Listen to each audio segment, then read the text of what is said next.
আগামী বিশ্বকাপ খেলতে যাওয়া 20টি দলের মধ্যে সর্বশেষ দল হিসেবে নিজেদের স্কোয়াড প্রকাশ করেছে বাংলাদেশ।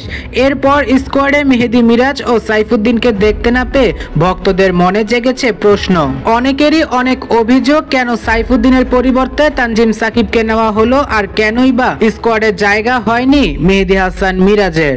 তবে মিরাজ সম্পর্কে কিছু না বললেও প্রধান নির্বাচক গাজী আশরাফ হোসেন লিপু সাইফুদ্দিন সম্পর্কে বলেন, সাইফুদ্দিনের থেকে বোলিংয়ে এগিয়ে আছে তানজিম সাকিব, কেননা সাইফুদ্দিন তাদের প্রত্যাশা পূরণ করতে পারেনি। তবে এবার এ বিষয়ে মুখ খুললেন মাশরাফি বিন মুর্তজা।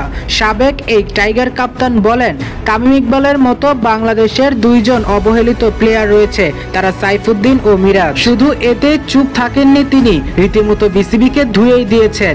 এরপর তিনি বলেন, এই বিসিবি সভাপতির অধীনে আমি ঠিকমতো অবসরটুকু ঘোষণা করতে পারিনি। অর্থাৎ ম্যাচ সুযোগ পেয়ে যে রীতিমতো নিজের মনের ভাব, নিজের ক্ষোভটাও প্রকাশ করে দিলেন। প্রিয় দর্শক, মাশরাফির এমন কথা আপনি কেমন ভাবে নিচ্ছেন অবশ্যই কমেন্টে জানিয়ে যাবেন।